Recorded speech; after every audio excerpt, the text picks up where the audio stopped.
Bom dia, a alegria é minha de estar aqui um dia após aí o Dia Mundial do Rádio, né? Verdade. Então é uma plataforma aí que chega longe, que leva informação. E em Mato Grosso a gente também tem que levar informação do agro a todos, né? E hoje é dia de São Valentim também, né? Ó. Tem mais isso, né? Dia dos namorados mundiais. Mundiais. Então, João, hoje a gente vai falar um pouquinho de cada assunto, mas em geral vamos falar de vigilância, de sanidade vegetal, animal. Conosco está a Emanuele de Almeida, que é presidente do INDEA, o Instituto de Defesa Agropecuária de Mato Grosso. Bom dia, Emanuele, obrigada por aceitar o convite e estar aqui conosco. Olá, bom dia a todos. Bom dia a todos os telespectadores. Estamos aqui para falar um pouquinho sobre a sanidade animal e vegetal do estado do Mato Grosso, que vem sendo executado pelo Instituto de Defesa Agropecuária, que é o INDEA. Emanuele, a gente está aí com uma safra em campo, né? Os produtores colhendo soja, cultivando milho, duas importantes culturas para o estado de Mato Grosso. De uma maneira geral, o que as equipes estão acompanhando na questão de sanidade? Está mais tranquilo na questão de algum problema? Está atingindo as lavouras nesse momento? Bom, inicialmente terminou-se o plantio, né? A fase do plantio, o calendário de plantio terminou-se agora em dezembro, estendemos alguns dias aí, e agora as equipes estão em campo com as estratégias de fiscalização e vistoria das propriedades, né? Onde as equipes vão a campo, fazem a verificação, fazem um acompanhamento de como está hoje a ferrugem, se tratando de soja, né? Onde nós vamos até a propriedade, fazemos a coleta de uma amostra, essa amostra é encaminhada aqui para o laboratório em Cuiabá, aonde os técnicos e mestres que nós temos na nossa instituição fazem uma avaliação e um acompanhamento bem próximo em todos os municípios. Se você entrar no nosso site, nós temos um BI, aonde nós conseguimos verificar aonde estão localizadas as maiores áreas que foram detectadas numa ferrugem, as áreas que não tiveram ferrugem, que apesar das coletas nós fizemos e não foi detectada essa ferrugem. Então as equipes estão a campo, né? Hoje nós temos alguns diagnósticos de um pouquinho de uso de agrotóxico, que é onde a ferrugem não está sendo conseguido atacar ali o plantio mesmo, né? Então, é essa a nossa missão agora nesses primeiros meses de acompanhamento dessa safra, em relação à soja. Em relação à soja. E logo aí vem outro desafio que em anos anteriores também foi bastante acompanhado pelo INDEA, até por equipes do MAPA que estiveram em Mato Grosso, que é a cigarrinha do milho. Essa é outra preocupação que atinge a cultura do milho, né? Sim, mas ainda, como você disse, no ano passado nós tivemos aqui o Ministério da Agricultura, acompanhado até o secretário de Defesa, esteve aqui conosco, à época o doutor José Guilherme. Nós fomos até o interior, na região de Lucas do Rio Verde, para ver de perto, né, uma lavoura de milho em relação à cigarrinha, para que nós pudéssemos ver qual é a estratégia de defesa que nós iríamos utilizar em relação a isso. Se seria necessário um estudo técnico para que nós façamos um vazio sanitário, talvez do milho, né? Mas é algo que está muito embrionário, a equipe está a campo, fazendo a coleta das amostras, né? Fazendo a verificação da utilização desses fungicidas, né? Quantas aplicações estão sendo feitas, o quanto vai ser mais necessário fazer, para que nós possamos, juntamente com o Ministério da Agricultura, tomar uma decisão em relação à safra do milho. A senhora citou a questão da possibilidade de um vazio sanitário do milho, assim como já existe o vazio sanitário da soja, o vazio sanitário do algodão, em que em determinados períodos é proibido o cultivo e é proibido manter qualquer planta viva de soja nas lavouras ou então de algodão. O milho é um pouco diferente, mais difícil de se aplicar. Sim. Não está apenas nas lavouras maiores e comerciais, né? Mesmo. Explica isso pra gente, por que é tão difícil e tão sensível a gente falar em um vazio sanitário para o milho? Justamente é como você adiantou. O milho, diferente das demais culturas, atinge aquele agricultor de subsistência, atinge a família que está plantando 2 hectares, 3 hectares para o sustento ali dos animais, da criação que nós temos ali. Então, é um pouquinho uma situação mais delicada, que nós precisamos ter realmente critérios técnicos e verificar qual é a situação pontual de cada região, talvez algo diferenciado, como é do algodão, para a região norte. Então, assim, nós realmente temos que fazer um estudo técnico da viabilidade e da necessidade disso. Talvez em uma região eu tenha um pouquinho mais da cigarrinha atacando devido às questões climáticas, chuvas, lavoura sobre lavoura. Então, assim, é algo que realmente nós estamos fazendo um estudo de verificação junto com o Ministério da Agricultura para a implantação de algo nesse sentido. Mas é muito embrionário, muito precoce, temos ainda que fazer um estudo mais aprofundado. Como a senhora falou, o milho é algo que o ano inteiro está em cultivo. A gente tem milho verde aí, tem gente que sobrevive disso. Sim. Aquele que planta a sua rocinha para fazer então a ração com esse milho para a sua criação. Falando em criação, vamos falar então de pecuária, né? Porque a gente tem tanta produção aqui e o INDEA também faz toda essa vigilância. 2023, um ano diferenciado na questão da bovinocultura, porque temos então a retirada da vacina da aftosa, mas há necessidade contínua de um trabalho de vigilância. O que passa a ser feito a partir de agora pelo INDEA? O que muda na rotina do trabalho das equipes? O que acontece? No ano passado, a retirada da vacinação, ela não é uma simples... Estamos retirando a vacinação da febre aftosa, não. A retirada da vacinação, ela faz parte de um plano estratégico do Ministério da Agricultura, aonde o INDEA conseguiu atingir e cumprir todos os requisitos necessários para a retirada da vacinação. Continuamos a ser auditados pelo Ministério da Agricultura agora, no ano de 2023, aonde deixaremos de vacinar, mas será pleiteado junto à Organização Mundial de Saúde Animal, isso, né, que é o status de zona livre de febre aftosa sem vacinação, no final do ano, entre agosto e outubro, o Ministério da Agricultura, representando o estado do Mato Grosso e os demais estados que alcançaram também essa retirada de vacinação, deixar de vacinar, vai ser feito para que nós possamos ter esse status reconhecido internacionalmente e, consequentemente, a abertura de inúmeros benefícios aos produtores. O que muda para o INDEA? Na verdade, não só para a INDEA, né? Muda para o INDEA, muda para o produtor, muda para a iniciativa privada, que é um parceiro da instituição. Por quê? Porque agora nós deixaremos de fazer aquela vigilância ativa, ou seja, o INDEA estando verificando se houve a vacinação, se a propriedade está vacinada, se foi feito o manejo correto, nós deixaremos de fazer isso. Agora nós passaremos a fazer uma vigilância, qual os técnicos utilizam o nome de uma vigilância integrativa, aonde o INDEA, né, e os produtores farão a vigilância de forma mais passiva ali na sua propriedade. Ou seja, o produtor tem que ser os olhos da sanidade estadual do estado do Mato Grosso, porque nós deixaremos de imunizar o nosso rebanho. Agora o nosso rebanho ele não estará mais imunizado e com isso a proteção ficará aberta, né? Então, qual é a missão esse ano? Uma missão mais árdua é fazer essa fiscalização realmente ali na propriedade. Nós teremos que estar ali na propriedade porque antes nós vacinávamos e nós fazíamos os exames para verificar se tinha um antígeno dentro do boi. Agora é diferente. Agora nós seremos auditados verificando se realmente não foi vacinado. Porque agora nós não temos a opção de vacinar. Agora é proibido vacinar. Né? Nós seremos avaliados, auditados pelo Ministério da Agricultura, auditados pela Organização Mundial de Saúde Animal, né? E é essa a nossa missão. Agora o trabalho redobra, os produtores terão que ficar atentos a todo sintoma que não seja comum ali naquela propriedade, para que nós possamos estar vigilantes com o nosso rebanho.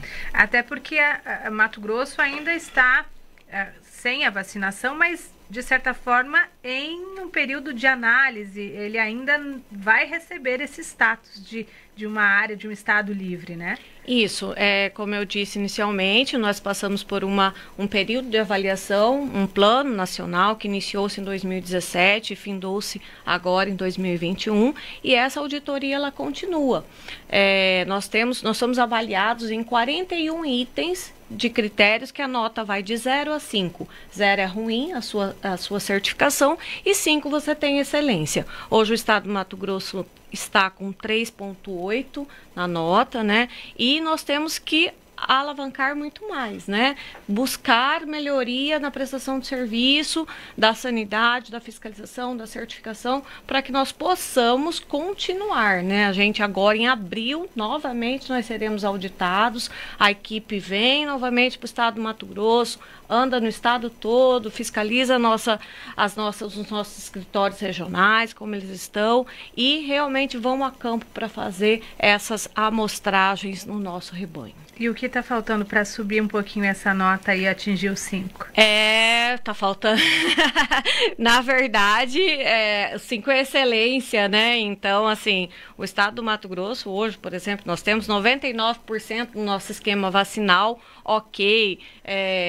E assim, faltava, né, nos governos anteriores, investimento na parte da sanidade, na parte do INDEA, né? Então, nesses últimos 3 anos, o estado do Mato Grosso teve uma alavanca de investimentos por parte do governo do estado, né? Nós tivemos uma mudança de cultura, de atitude ali para a instituição, para o INDEA.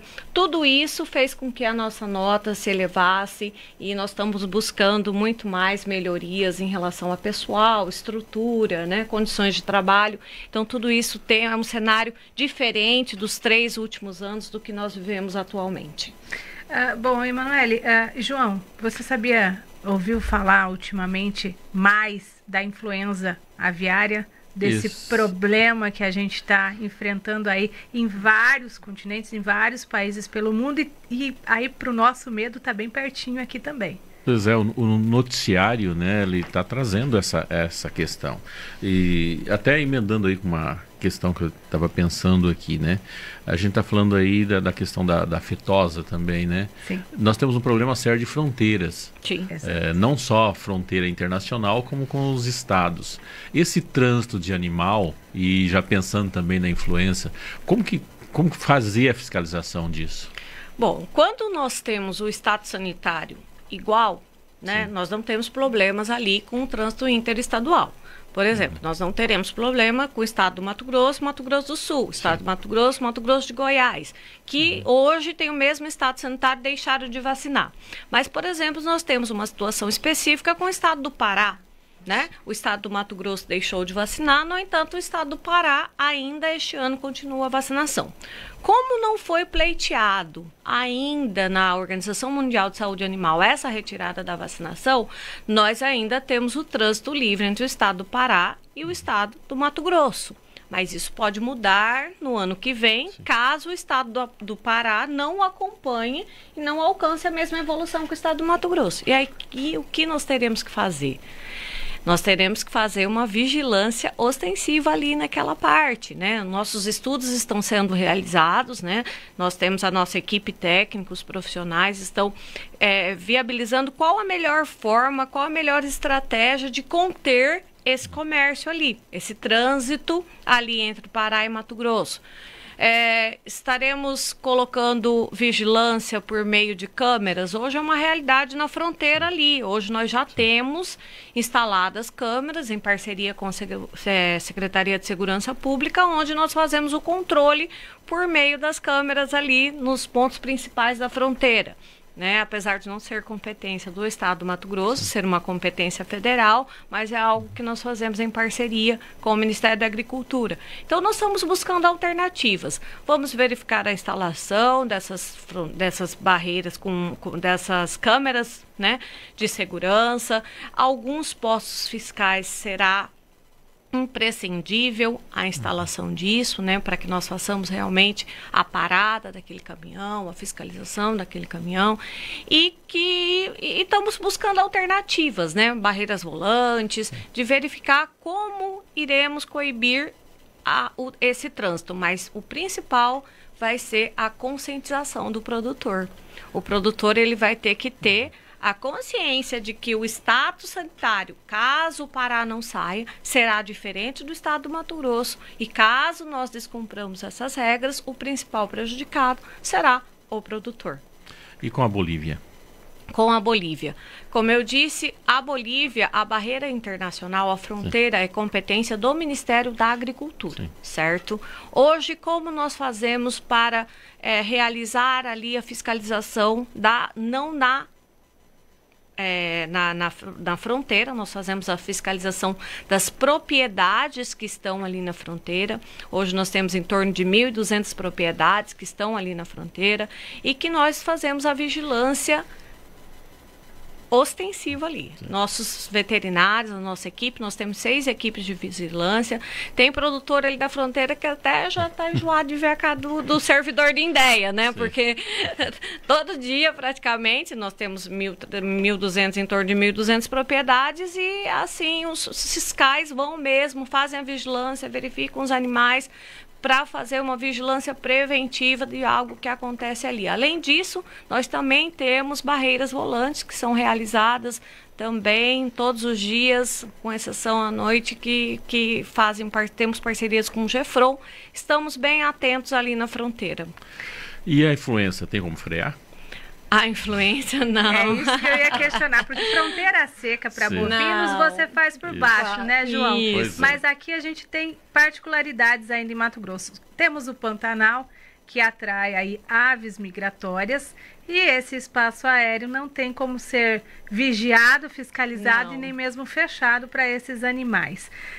Eu gostaria até de já começar falando desse problema, a tal da gripe do frango, gripe aviária, mas que de forma alguma atinge pessoas pelo consumo da carne e nem mesmo dos ovos, né? Mas é uma preocupação porque pode atingir os animais de granja, de ovos, granjas comerciais, até mesmo aquela galinha no fundo de quintal, e por isso há necessidade dessa vigilância. Já tem a notícia de casos na área da Bolívia, e essa proximidade leva o Indéia a agir de forma diferenciada a partir de agora? Sim, como vocês disseram, infelizmente o espaço aéreo não temos como fazer uma vigilância, né? E o que nos preocupa é que agora, né, o período de maior migração entre as aves, né, porque essa doença das aves migratórias, ela acontece do hemisfério norte para a América do Sul entre novembro e abril. Então, esse é o período que nos causa maior preocupação. O que estamos fazendo? Como você disse, foi comunicado, houve uma comunicação na Organização Mundial da Saúde Animal sobre um caso de registro na província, né, na Bolívia, ali na província de Cochabamba, em uma granja comercial, né, aonde todas as ações de defesa já estão sendo executadas. Até o Ministério da Agricultura se propôs, né, estar em contato com a província lá de Cochabamba, com o SENASAG, que é o órgão de defesa da Bolívia, para que nós possamos fazer ações em parcerias com o país, caso seja necessário. Nos preocupa sim, por quê? Porque hoje, em linha reta, da onde teve o foco, nós temos aproximadamente 600 quilômetros do nosso primeiro município, né? E, como vocês disseram, as aves nós não temos como segurar. Então, o que nós estamos fazendo? Qual é o papel do Indéia nesse momento? O Indéia tem feito, desde que noticiado pelos veículos oficiais, o registro dessa doença. Nós buscamos fazer agora encontros com os responsáveis técnicos das granjas, né? Encontros com a população, principal ali nas regiões aviárias, de conscientização de qual é a doença, quais são os sintomas da doença, o que se fazer quando detectar algo nesse sentido, para que, como eu disse lá em relação à febre aftosa, o produtor vai ter que ser os nossos olhos, né? E nós teremos que ser imediatamente comunicados caso encontre alguma ave ou ou algum ave tanto doméstica quanto silvestre, quanto animal migratório com algum sintoma da doença, né? Estamos fazendo ali, na entrada das pessoas, nessas barreiras que nós temos, para se a pessoa faz uma leitura, nós já fizemos folders para entregar, uma educação sanitária mesmo, de como fazer, o que fazer e aonde nós podemos atuar.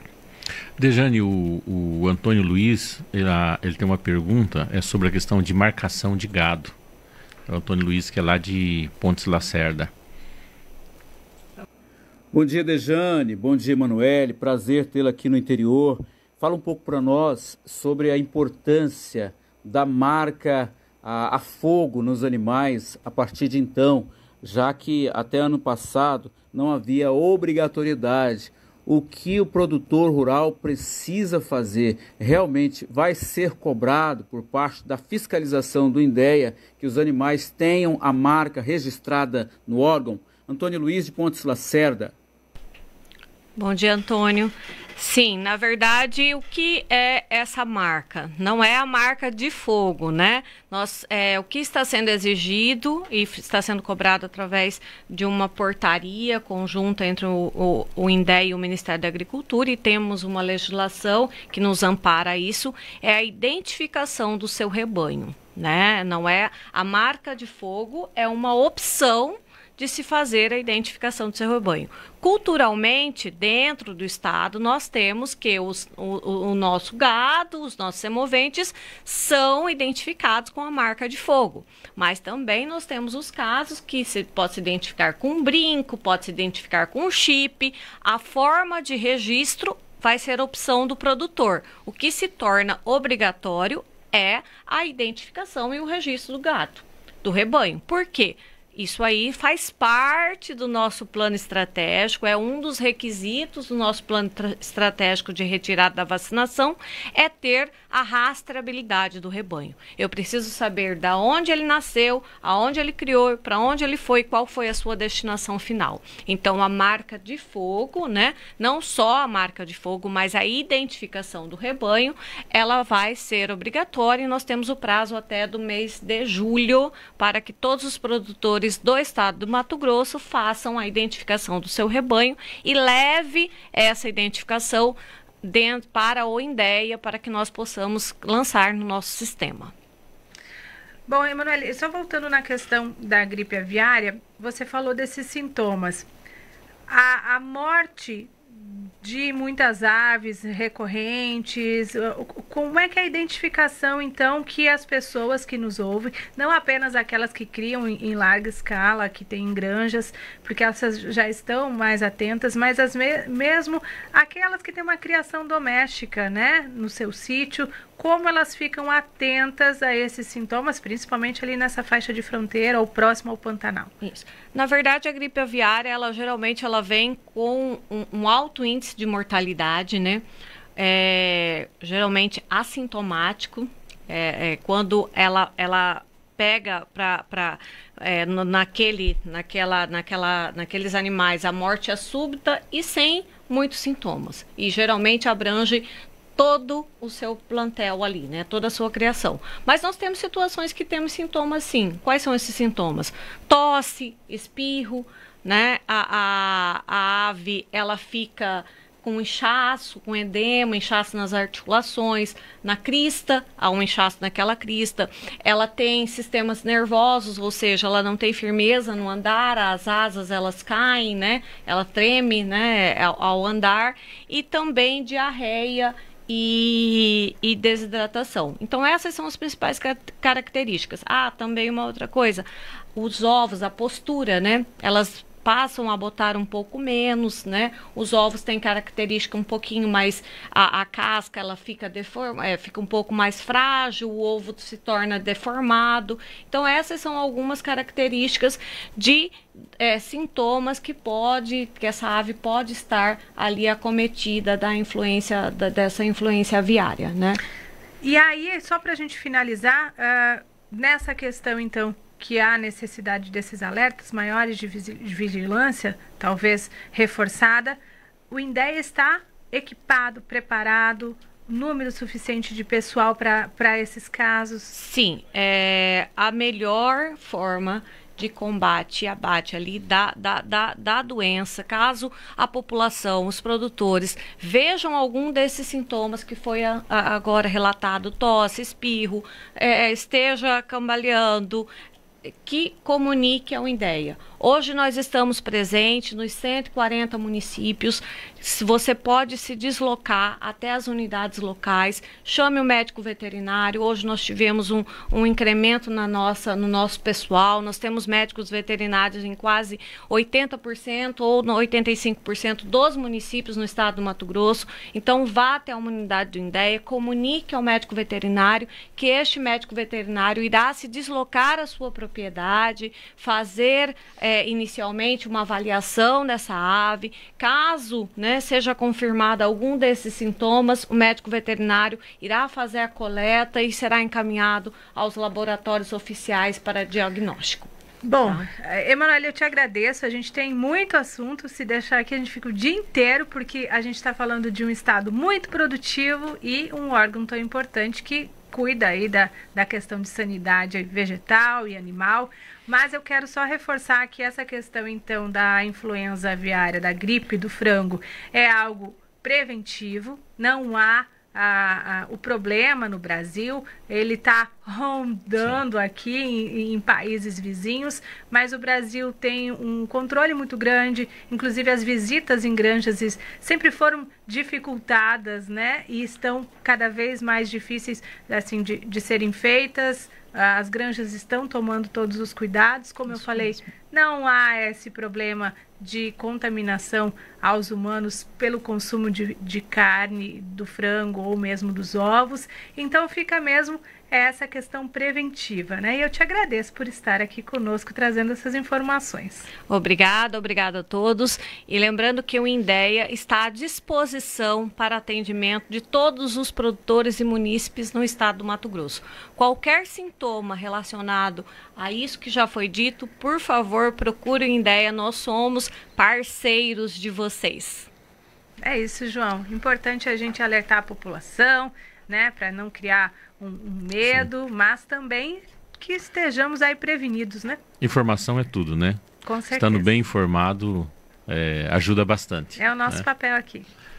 Que maravilha, obrigado. Agora são 7h36. Obrigado, Emanuele. Obrigado, Dejane. Até a próxima terça. Até.